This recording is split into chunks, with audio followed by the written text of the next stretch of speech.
సుధీర్ గారు, మీరు కొన్ని షోస్‌లో పాటలు పాడారు కదా! పాపం ఆ చిట్టి తల్లి కోసం ఏదైనా పాడడానికి ట్రై చేయండి. నా కోసం పాడుతుంది మమ్మ.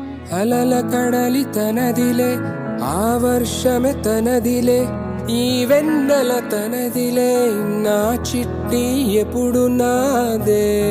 సచ్ ఏ మల్టీ టాలెంట్ ఎంత బాగా పాడారు. నా అమ్మ నీవేలే, నీ బొమ్మ నేనేలే, రివ్వంటూ పై పైకే రా ఎగిరిపోదా. మేమందరం కూడా ఎమోషనల్ అయిపోయాం. నిజంగా అంత టచింగ్ గా ఉంది అసలు. నాతోటి మాట్లాడే బుజ్జాయిన నీకు నేరుగా చూకుట్టవా?